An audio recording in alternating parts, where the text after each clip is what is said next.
Kwa majina naitwa Happiness. Hii gari imekuja hapa toka mchana kwenye muda wa saa 8 hivi. Tulikuwa tumekaa pale nje. Kwa hiyo pale imekuja kupakia nini? Nyasi zilizokauka. Imefika hapa amepaki gari, amepata chakula, baadaye kama ametafuta watu kumsaidia kupandisha hizo nyasi hapo juu. Kwa hiyo baada ya hapo mmoja wao sasa kati ya wale waliokuwa ameleta wamsaidie, akavuta sigara. Kwa hivyo anavuta ile sigara ametupa nini? Ile sigara pale chini. Moto ukashika kuanzia chini. Kwa amekuja kutamaki nini kinaendelea. Unajua upepo ulivyo sasa hivi. Upepo kwa umeshapiga maeneo haya huko. Kwa hiyo wakawa wanajitahidi kuzima moto, wamekimbilia maji kule kwenye kindoo kuzima, lakini ndio hivyo. Hamna msaada wote uliopatikana. Kama unavyojua dunia ya sasa, ukiona tukio lazima tunachukua video badala ya kusaidia. Kwa jina anaitwa Eric Roderi Msaki. Nipita hapa mchana ile gari nayo ilikuwepo hapa. Sasa jioni hapa moto tumeona moto uko unawaka. Na dereva tukauliza dereva yuko wapi, tukaambiwa yuko msikitini na swali. Wakati tuliona hapa ni ajali ya moto.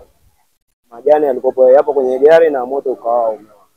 Kwa majina naitwa Daniel Miala, ni operation officer mkoa wa Morogoro.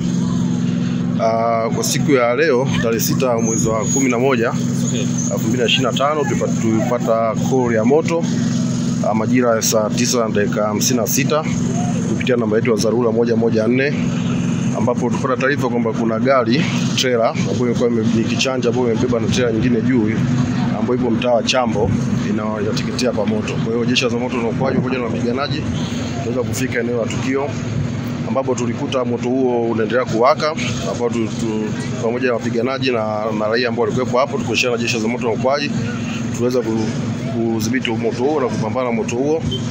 Changamoto kubwa ambayo ilitokea ni utoaji wa taarifa. Taarifa zilikuwa zimetolewa zimechelewa sana. Mpaka tumefika tumekuta gari nzima imeshateketea. Na hii gari namba T307 DSV ambayo ilikuwa imepaki hapa na ilikuwa imepakia nyanya kama mnavyoona nyanya, ambapo mpaka sasa hivi hatujui kwa inaenda wapi au inatoka wapi, ile ilikuwa imepaki hapa.